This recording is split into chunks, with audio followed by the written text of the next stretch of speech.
Hello and welcome to Happy Hours, a specially timed session on Monday, June 24th. We're having the session today because unfortunately I have a meeting I cannot get out of on Wednesday. So we are flexing and rolling with the punches.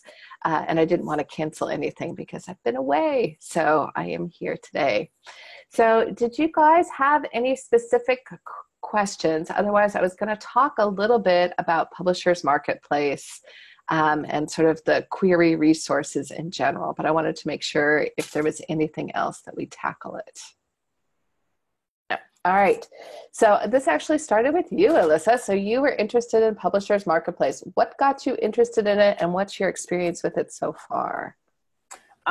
So other Bonnie, sorry, what's Bonnie's last name? Jacoby. Dragon Bonnie. Dragon Bonnie, yeah. Yeah, Dragon Bonnie mentioned that she was using it because a lot of agents, a couple times I had seen an agent who was looking for something and send it to Bonnie and she'd be like, yeah, but that agent hasn't made any sales. I'm like, well, how do you know what they're making? So she was like, well, I look in this Publishers Marketplace and it lists the sales. So I'm like, so then I went into Publishers Marketplace and I was able to search an agent and see that they made a deal, but okay, does that mean they've only made one sale in the last year? I don't know.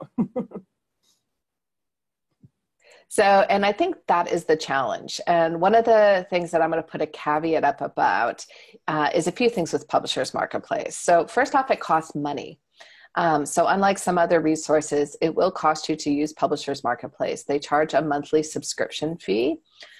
So what I do suggest to a lot of people is consider just trying it out because you can get it for a month, but make sure you diarize when it renews because otherwise it's just going to keep automatically renewing. And like many things, years later, you'll realize you haven't looked at it in forever and you've been paying $25 a month. So make sure you diarize if you are going to try it out, but otherwise it's not a bad investment for a month to just sort of see what is up there and what's available. The one thing to be aware of is not every sale is posted to Publishers Marketplace. So why is that? So the first reason is it's just another step for an agent to take. And so some agents just kind of, for lack of a better term, kind of can't be bothered. Like they're not overly particularly worried about it. So they're not necessarily spending time posting on Publishers Marketplace. A lot of them, if it's a smaller deal, so it's with a smaller publisher, they may not bother to put it on Publishers Marketplace and they'll only post the deals where they have a little bit bigger sales that are up there. So like a lot of things, it is a little bit of a buyer beware. Like don't take it as the be all end all for resources, but it can be another really good resource. The other thing to remember is it's not really designed for writers. That's not who it's targeted towards. Like Publishers Marketplace, for lack of a better term, it's the creative academy for publishing people. So it's an online forum. It's a job board. A lot of them are looking for and finding employment on Publishers Marketplace. So they're posting different things. Agents can go on there and see what editors have been buying. There was a really good article that was put up by Bonnie, Dragon Bonnie. So I'm going to put it up in the chat window because I think it's one of the better articles that talks about Publishers Marketplace. And it's the 3-penny editor. They do a Publishers Marketplace tutorial. And I think one of the things that's useful with that is they talk about kind of sideways or different ways to tackle it. So the most common way is the one that Alyssa was talking about, where you can look up an agent and see what, if any, sales that they have. But you can also look up editors and see who they've been buying from. So that may be another way to sort of backdoor and get a list of possible agents. So who else has that editor bought? So you could look at something like a book that you feel is a comparable or one that you like, and you can look up the editor for it and see who else that editor has potentially been buying from. So the article, and I'm giving free kudos to Bonnie, Dragon Bonnie, for listing it, because it is one of the better ones if you're trying to figure out on Publishers Marketplace how to kind of backdoor in or find different ways. And they sort of talk about going down the rabbit hole to some degree. So if you see one agent listed, like who else is listed by that editor, look those agents up and kind of find some additional people in that way. So that's useful. Also keep in mind, you're looking for recent data because the business changes all the time. So what an agent is looking for a year ago may not be what they're looking for a year later. So that can be something to do. Has anyone used Absolute Right? Okay, so I'm going to put that one in the chat window as well. So Absolute Right is a free forum. So I'm going to suggest it's another place that people go to. If you go onto their website, what you'll see is they have a list for the forums on the kind of right-hand side. It is free to join, and there is seemingly 1,000,001 forums on every possible topic. But they do have several on queries, and a lot of people are posting not only who they're querying, but kind of what their experience has been, if they've been hearing.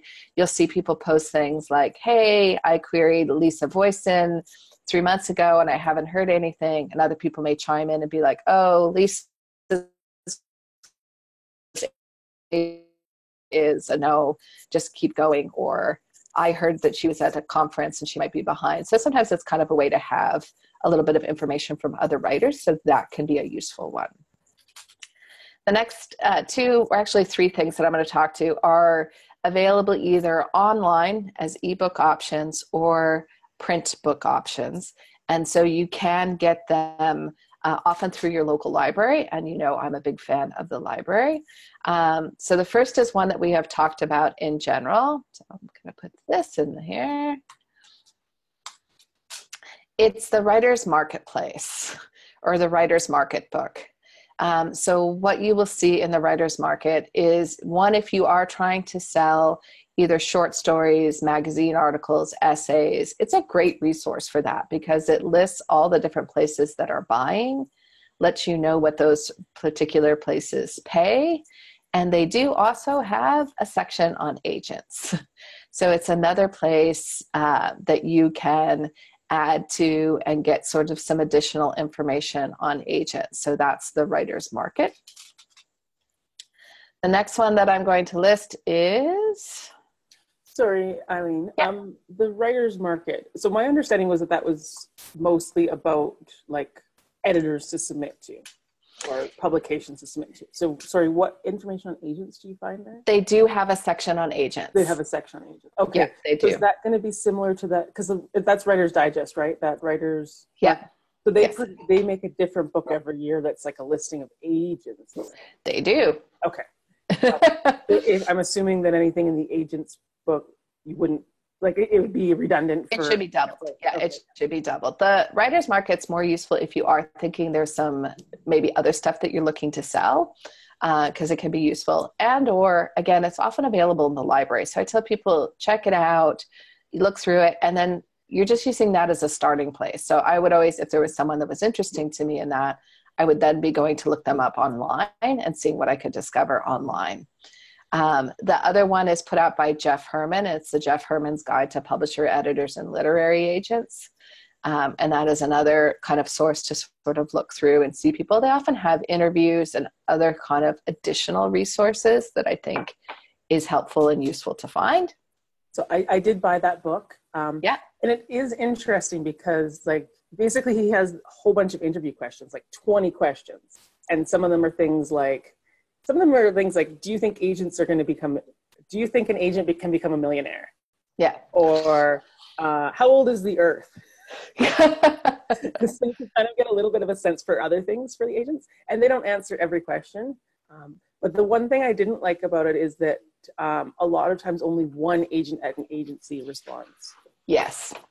So, and I think that's what you're going to find with a lot of resources. It sometimes depends around kind of where they are. So I was talking to my agent and I asked her if she listed things in Publishers Marketplace. And she said often she just doesn't anymore. And part of it is she's like, I'm not necessarily worried about attracting new clients. Like she's like, like people who use me know that I can sell their work. They're not necessarily doing that. She was like, if I was a newer agent, I might be more likely to be posting stuff because I would want to establish that I have a track record. The last one that I listed is actually the Guide to Lit Agents, which is done also by Writer's Digest Books.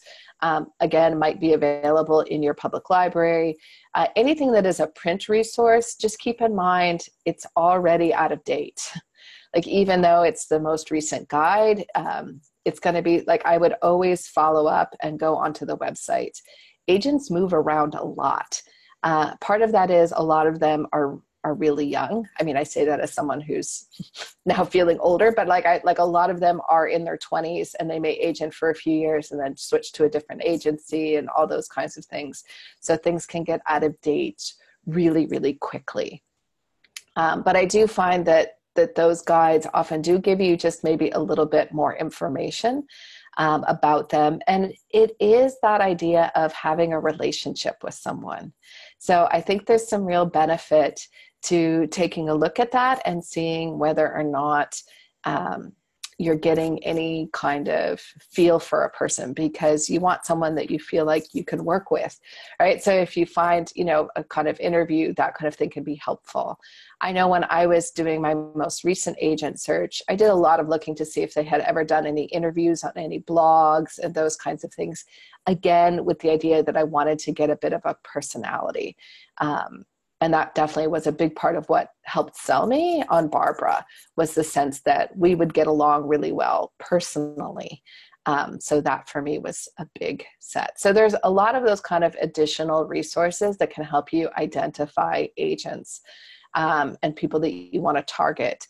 But I'm also going to put a call out that you can also be querying people, and if they're coming back to you and they're interested, that can be the time that you do. Like, I would target a few people where it's like, these are people I definitely want, but I would also cast a wide net.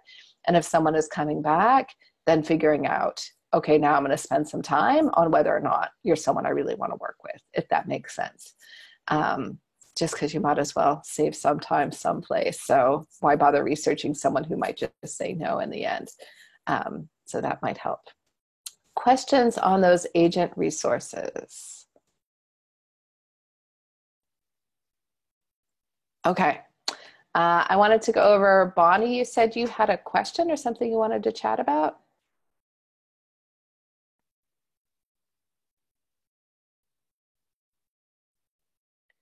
You're muted, Bonnie, if you're talking, because I can't hear you. Yes, I'm here. I'm sorry. There you go. I was like, I actually had two things, but I'll just start with the one. Well, I guess the one that's related to agents is I'm still haven't heard back from my agent, and I know, and I don't want to think I have the wrong agent here, because that would be devastating. And I have been out of the loop of trying to find one, and had all this time, but I don't want to really go there unless you feel like that's really where I have to go.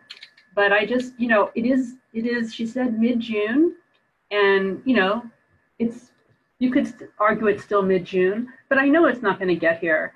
And I don't know what to do next, except maybe ask her to have a phone call, and then I don't really know what to say in the phone call, Well, I'll give you my 2 cents for what that is worth. I would wait till the end of the month. I might have you mute yourself, because I think I hear myself coming back. I don't know if other people do. Oh, there we go. Is that better? Yeah. Woo. Okay. I would probably wait until the end of the month, just so that it was free and clear. If I hadn't heard from her by basically the end of this week, I would try and set up a phone call. And I would probably start the phone call with something like, I'm a little concerned because this has been, I think, the second or third time that she's moved the goalpost back. Yes. Well, yeah, probably about the third. Yeah. Yeah. So I would just say, and like I would keep it friendly or whatever. But again, it's that idea of you work not for me, but you work with me, and we're not working well together right now. So, I just need to understand, are you less interested in this project? Are you just busy or behind? But I need to have a good idea of when this is going to be on your plate. And I think the problem is, and this is my hunch with your agent, is she's very excited about your project, but she's taken on too many things. And so squeaky wheels that are projects that are in the go that are earning money are what's getting her attention at this moment. And it's like, oh, I'm going to read that. I'm going to read that this weekend. I'm going to read that next weekend. I'm going to read that on Monday night. And one, I don't think they're always as aware of how many times the goalpost has moved. So, saying something like, you initially said you'd have, some feedback for me on this date. It's had to move a couple times. I just want to touch base and see where you are with this project. Okay. That's what I would most likely do. Okay. Does anyone else want to weigh in on how they would handle that situation? It's incredibly frustrating. And I feel for you, Bonnie, because I know it's such a hassle to get an agent that when you finally have one, you want it to just run smoothly. And yeah, I wouldn't necessarily assume that she's not the agent for you. I would assume that she has overextended herself and has promised a bunch of things. And they're kind of notorious for it. I mean, you're certainly not alone in that. I hear it from a lot of people. One of the things that I talked about with my agent at one point was, I'm fine with waiting. I just need to know. So I don't like... You're frozen. Like if she has something for me middle of June, I want to hear from her on the 15th. Oh, am I back now? Yes, you're right. I was frozen. Okay.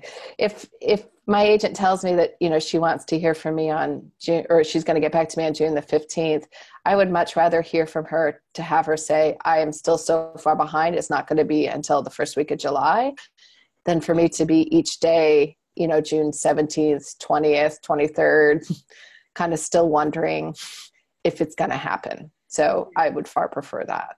Yeah, me too. Ways to. Okay, I will do that. And then my second thing is, we've been talking in I've been talking with Donna a little bit about using a pseudonym or a pen name, but I'm coming to you with this, Eileen, because it's not a marketing question. Like, I go to Crystal for that, but it's about being a writer. So there are these blog posts I've been writing, and I'm preparing to do a whole big blitz of daily posts on Medium. Some of those blog posts are incredibly personal, and others are also not just personal, but could create some reactions. Let's put it that way. And so it was suggested to me to use a pseudonym, a pen name. And I have been really going back and forth about that. And for me, just in this case, it feels like a matter of integrity, because a lot of what I'm about as a nonfiction writer is calling out things, being the minority report, saying what isn't being said or what's being said less, or speaking for people that may not always feel comfortable speaking up. So isn't that kind of hypocritical to then do that under a pen name in order to protect myself?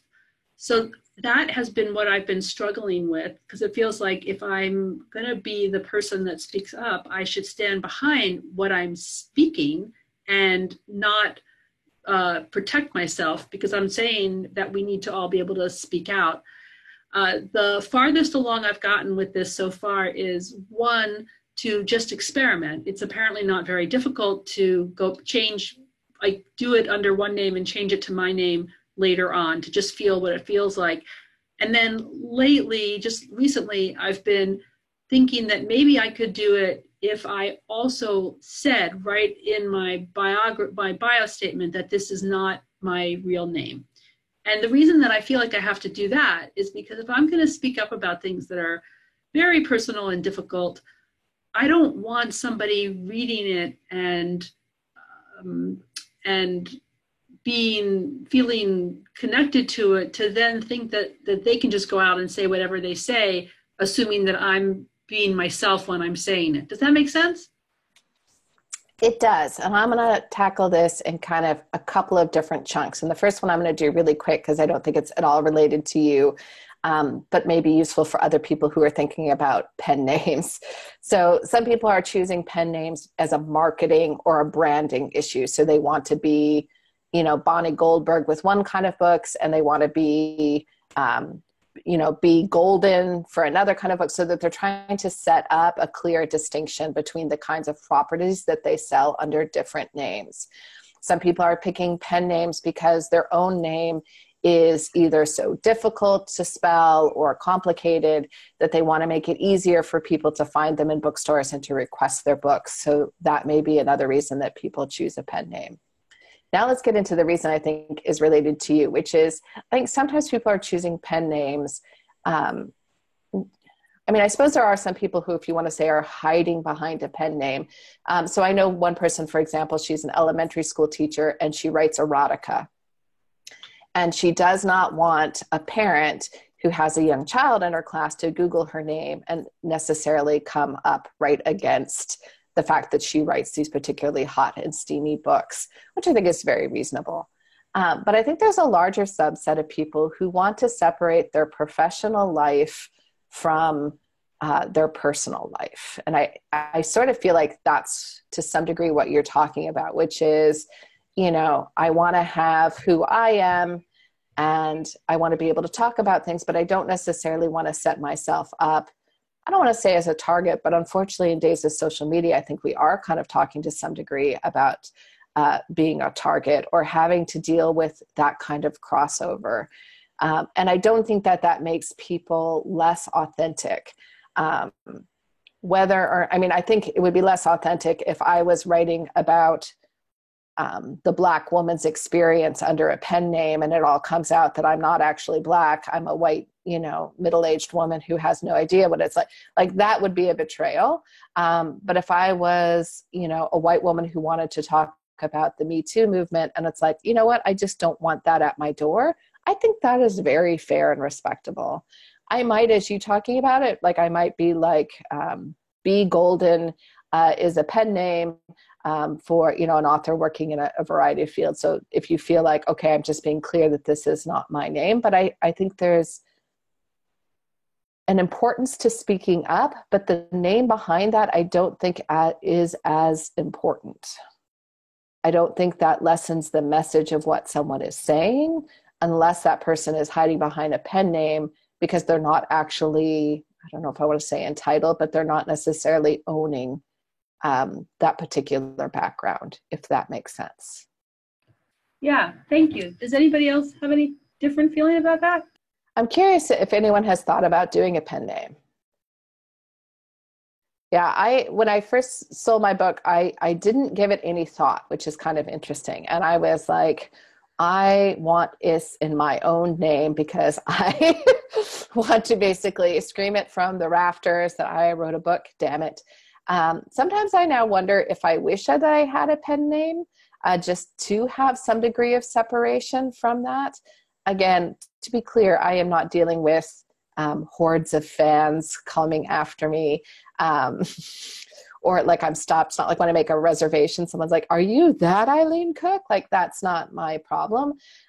May it be my problem at some point. But I sometimes do wonder if it would be easier to have a persona, because I do feel to a lot of degrees that most of the successful writers that I know have who they are, and then there's who they are as their public persona.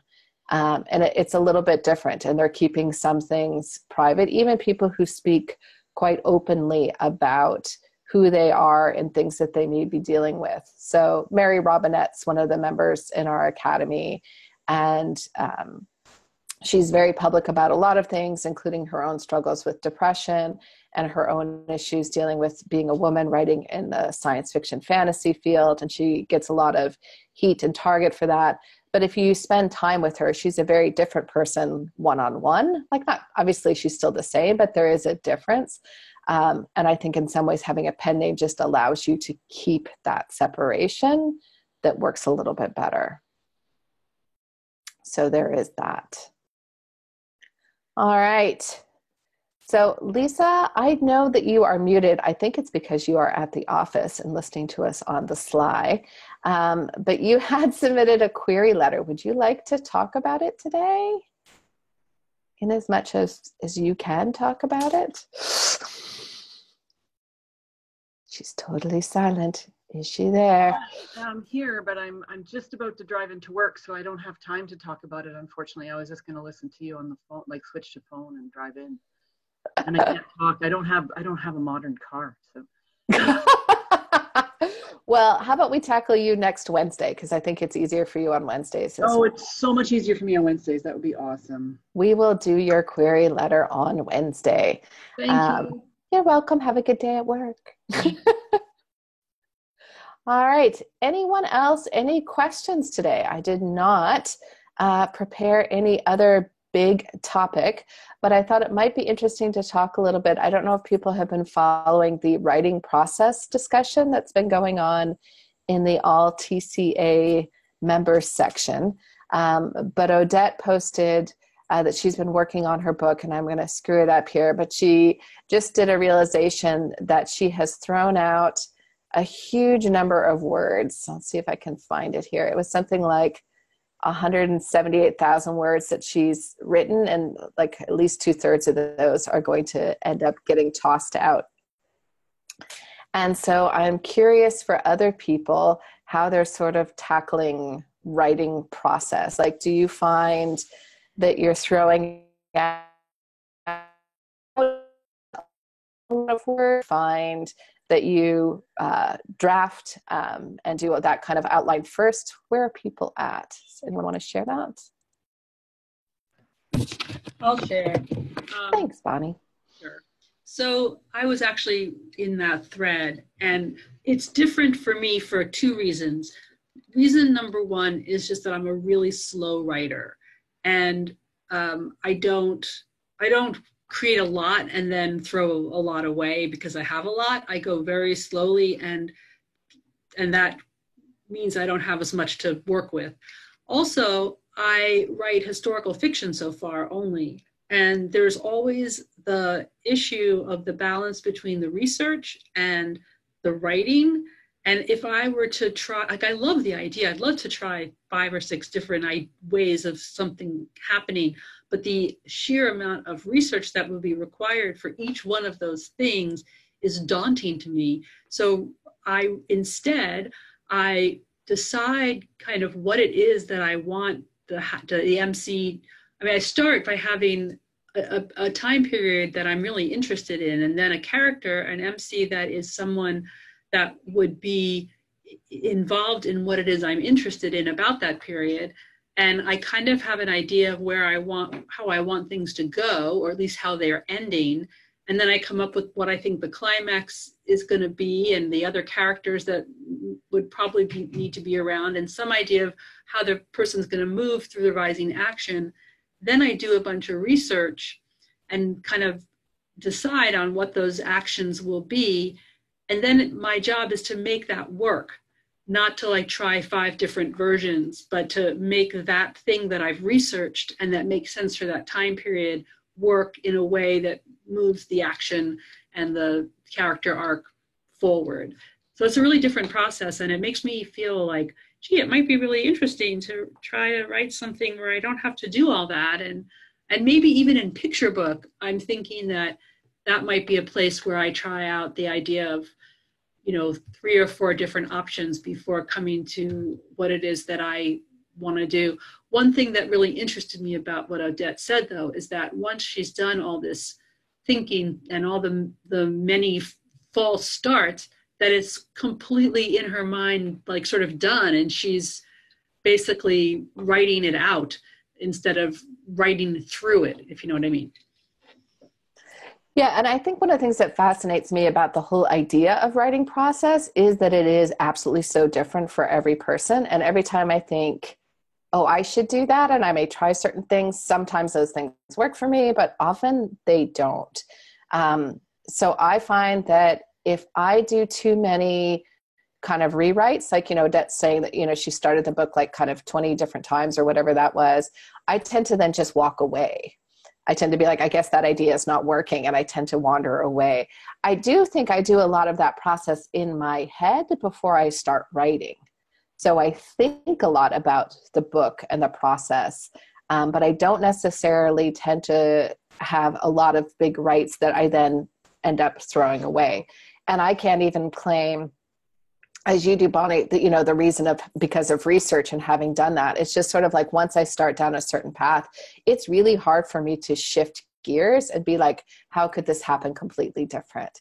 I do leave myself open. I am an outliner, and I like working kind of from at least a rough idea of where my book is going. But I do find, at least for myself, that if I don't at least have that part clear, it's very difficult for me to kind of go from that. I will switch the outline as I write, but I very rarely am chucking out huge pieces of things, other than sometimes I have started projects and realized that just, at least at this point, they're not working. But I'm curious, either from Alyssa or Denise. Denise, go ahead. What's your process? Okay. First of all, I don't know what I'm doing. This is the first time I'm doing it. So it's all new to me. And so it's like a discovery process for me. So what I did was I had an idea about this science fiction novel, and I know how it ends, how it starts, and some things in the middle. So it was my first thing. So I had to do a lot of research on scientific things, and I did that. Other than that, I started writing from the mouths of characters, their memories, nothing about books. There's a lot of writing on their stories as they tell them. But most of them are not in the book, but it helped me a lot to visualize the area, their, you know, how they move and stuff like that. And then I sit down and write it from start to end without any plotting, outlining. And I kind of like it because I think it's a fun story. But then I sent the whole thing to Shalon, and she said that it doesn't really, some of the story beats are missing. Then I started reading. I haven't read before the Save the Cat, or I knew about the hero's journey. I read it years ago, but I didn't know about the story bits. Then I tried to create the beat structure of my novel, and I saw, yeah, there are things missing. So I restarted the whole thing, and I'm at that point, and I really don't know what I'm doing, if this is working or not. I have two instant catalysts. I have to choose one, and if I choose one, that's another book, and if I choose the other, that's another book. I feel like that, so I'm kind of lost, basically. I'm there. I'm not sure if this is going to make you feel better or worse, but I don't feel like I know what I'm doing, and I've published 15 books. So, sorry. I think that you are in the stage, which is one of the things you said, which I do a lot too, which is interesting. As you were saying, I was like, oh, I guess I don't think of that as throwing away writing, because I never intended it to be part of the book. But I do a lot of things from a character perspective, where I'll write kind of almost journal entries, or as if I'm interviewing the character. So I'll be like, you know, tell me about your family. And I'm just kind of free writing to see what they would say. And it's not stuff that I necessarily ever think will end up in the book. So I guess that's why I don't tend to think of it as like, oh, I wrote all this and ended up throwing it away, because I never actually intended it to be into the book. It was just a process for me to kind of think through it. And my first few books, I wrote the way you did, which I would call sort of pansting to some degree, which is I have some ideas of what I want to have happen, and I'm just writing to get through to that point. And then I do exactly what you're doing. So I think you're doing exactly the right thing, which is then I go back and I look at story structure, and I start thinking like, okay, like what's missing in this book? Or, you know, where is it that maybe my inciting incident isn't taking place till the midpoint, and I really got to move that up. I spent way too much time just talking about the world and getting all this stuff in there, and I need to kind of potentially cut that out. Now that I do outlining, I'm much less likely to kind of have that, but I don't think it saves you any time. People will sometimes say to me like, oh, if you outline, it must save you all the time, but I just am spending all that time in the outline stage and then writing. I think the other option is to do what you do, which is write a whole bunch of stuff, then go back and try and outline and figure out what's missing. But again, I'm not sure you save any time as much as it's just a different way of tackling it. Alyssa, how do you go through this process? So I'm kind of like Denise in that I've only written the one book. So, but yeah, I started out as a planner, and I probably spent a year without writing more than the first chapter, where I was just like constantly kind of changing my characters and changing the plot and just, yeah, working on outlines and learning about story structure and not really writing that much. Even though I was listening to writing excuses and they were always telling us to write more. How much research were you doing? Because I'm curious, you would have done a lot of it too, right? Yeah, that was the other thing. I felt like I couldn't write because I didn't know the time period. I would start writing and then I would be like, did they have leather? Like, you know, and then I would get stuck and even just not really understanding the setting or the historical norms. See, I did spend a lot of time researching. I also had the luxury that my first year working on the book, I was unemployed. So that was really nice. I love that you're like the luxury of being unemployed. Well, I had a redundancy package, so it wasn't like I was starving or anything. I was a pretty happy ski bum until I got injured. But yeah, then when I actually started writing, I was like, oh, I have a plan. I'm not going to have to scrap all this stuff. But I still did. Like, I don't know how many times I rewrote the first scene of the book. Like, I don't know. I probably had 10 completely different scene ideas that I wrote for the first scene. And yeah, a lot of that scrapped. And then I changed my protagonist about 2 years in to be the older sister instead of the younger sister. And then I changed a whole lot. And then I changed the age of the younger brother. Like originally he was going to be similar age because I wanted to show the dynamics. I wanted to show that despite the different gender that they were all equals. But then I couldn't get a sense of his character. I couldn't get him into the story as the same age as them. So then I had to age him down and kill him off. That's the way it goes. Sometimes they got to die. So I feel like sometimes you have all these plans and then you actually try writing it and it just doesn't work. So the scene I am most likely to throw out or to do the most rewriting with is the first scene. And often that is because there's something that inspires me or that was the genesis of the idea and that almost starts itself off. And then I'm off to the races. And then as I'm writing the book and the story is progressing, even though when I've done a lot of outlining, often when I write that final scene, I realize I have to rewrite the first scene, either because I started in the wrong place or the tone was wrong. Like I've found oftentimes by the end of the book, the character's voice so much more strongly because I've been writing them for 300 pages or whatever. So I often have to go back to that first scene. And it's not necessarily like a total rewrite or necessarily throwing everything out, but it's a recrafting of that scene. And again, I would love to say that I'm, a genius. And as I'm writing, I know what the theme's going to be. And I know I want these certain things in there, but I often don't until I'm done. But then when I'm done, I kind of go back and I think about like, if I want this book to be about this particular thing, is there anything I can put into that first scene that is kind of a hint to that? Or,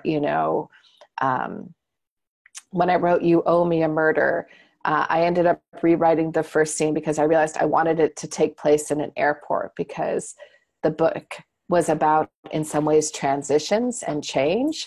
And I think an airport is such a wonderful way because everything in an airport is non-real, right? Like it's, you're just there and you're gone and it's all this kind of thing and you're on the cusp of going somewhere. And that's what was happening for the character. There were all these things that the initial scene, I actually had her breaking up with her then boyfriend who I was like, well, that's kind of the catalyst because the fact that he's going on this trip is what sets all of this up. But I ended up realizing like starting in the airport would have a stronger thematic kind of purpose for me. So I ended up rewriting the scene to do that. Although a lot of the same dialogue ended up in there again. So I think leaving yourself open to those kinds of happy coincidences or the ability to sort of flex. Where I see people getting frustrated is where they feel like their story's gone off the rails and they're trying to force their story to be something that maybe it's not going to be. So, Alyssa, I think about you talking about, and this kind of just astounds me because I guess I didn't know this, that the book was originally from Zarina's point of view. What made you want to write from her point of view? Like, now I just find that fascinating because I can't imagine this book being anyone other than Cigaris. I guess originally I had this idea that having the younger sister in the shadow of like the strong older sister, I thought she would be a bit more of an interesting POV because I felt, I don't know, I was taking some writing courses and they were talking about how your main character couldn't be perfect. And I had kind of visualized Cigaris as kind of perfect. And then so I was like, oh, well, she's too perfect. I can't write from her point of view. And then at some point, I think I watched some sort of superhero something and was like, well, this, like, Wonder Woman's awesome. I want to write from Wonder Woman's point of view. And, just because someone's strong doesn't mean that they're perfect. And then I think just sort of pushing her strengths to become weaknesses was kind of an interesting way to give her weaknesses, but not make her weak, right? Well, and I just think if you hadn't, and it's impossible to say because you could have written it from Zarina's point of view and I would have loved that story, right? But I think that's also an interesting exercise. If there's a book that you love or have been interested in, like, ask yourself, what would this book look like have been from someone else's point of view and how that would have changed and expanded the story in different ways and what you would have known. And leaving yourself open to then sometimes making those leaps and not being afraid to throw away words, not to feel like that means that you've done something wrong.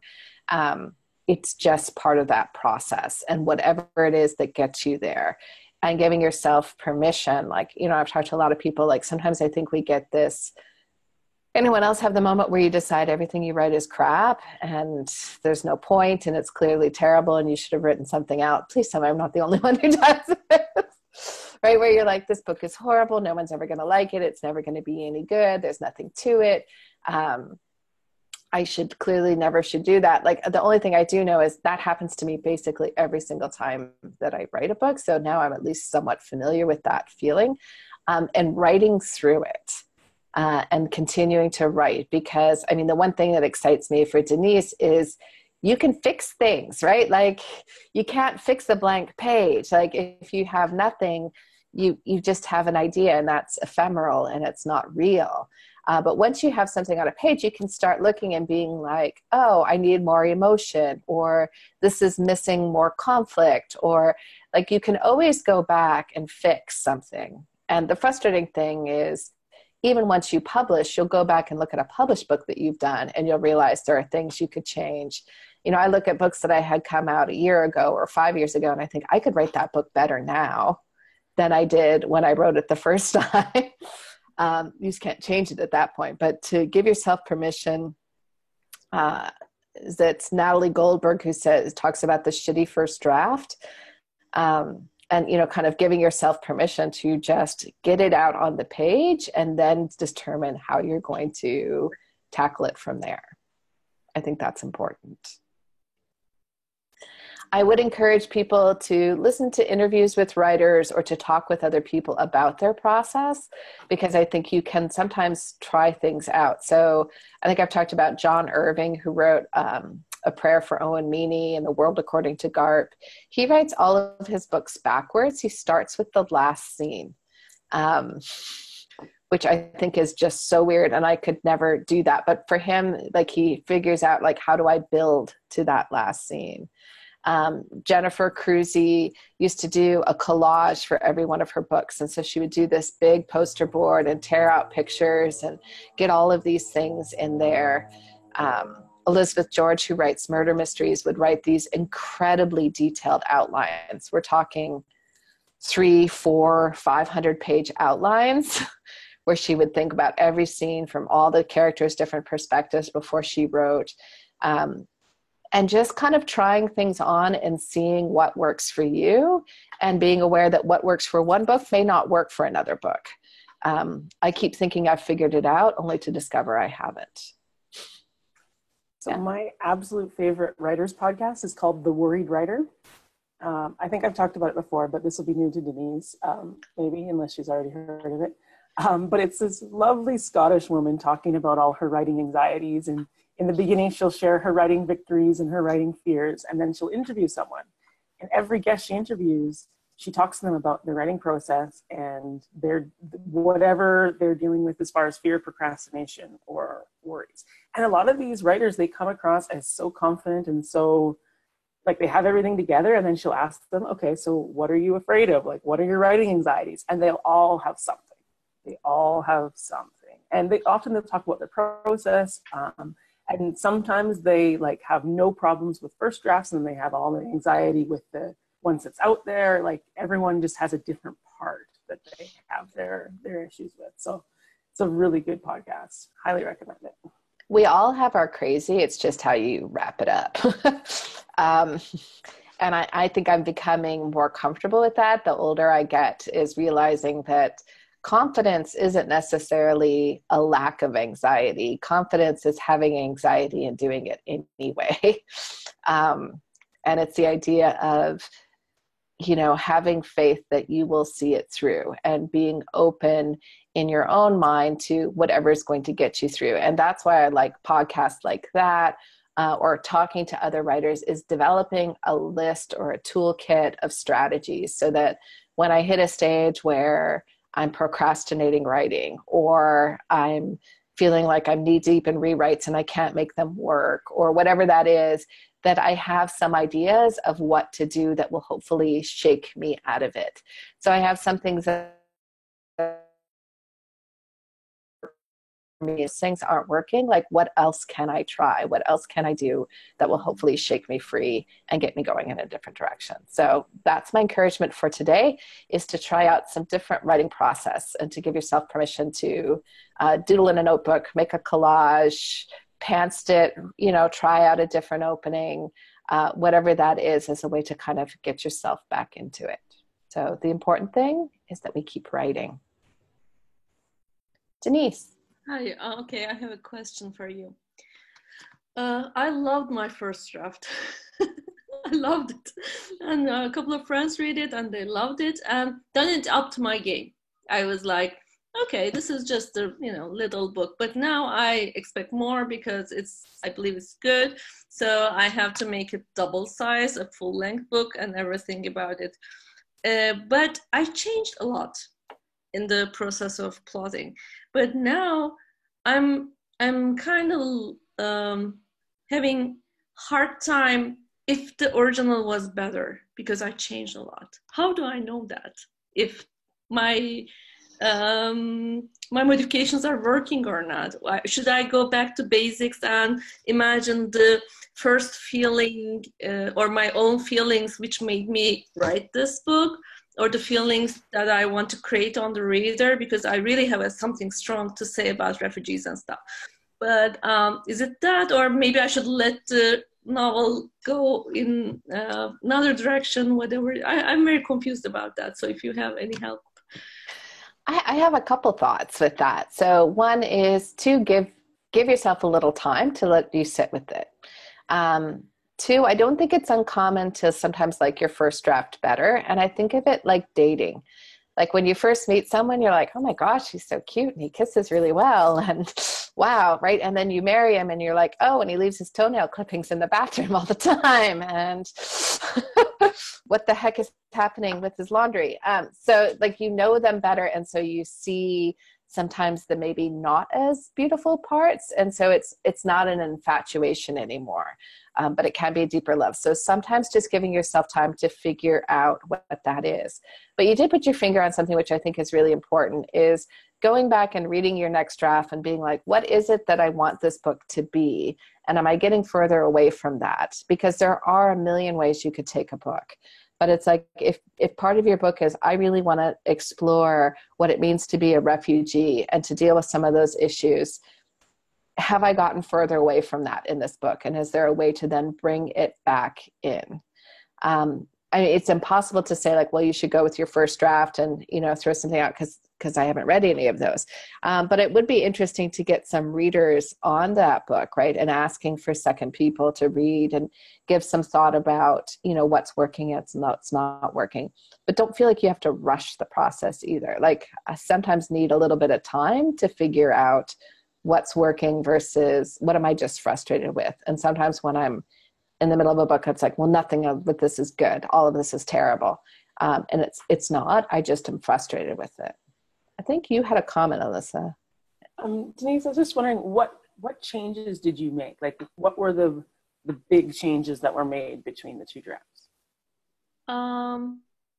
Like, did you make the characters more concrete? Did they have more specific goals? Did you tighten up the plot? Like, okay, the book is about, no, the characters are all the same and they are more detailed, but they are basically the same people, but the catalyst event changed. So I know what, I was like, you know, the first thing I imagined this book, I was at the last scene. So it really spoke to me. It was the last scene. And I know on the way what the character has to do, some of the things I want to tell. But what is the motivation behind her doing that specific thing? I think at the first draft, the motivation wasn't strong enough. It's a motivation, yes, but it's not dramatic enough. You don't necessarily do that action after that. So I couldn't tell myself. So I kind of figure I took one of the instances at the early of the story to make it more dramatic and, you know, motivating, and it's motivating, so it's working good.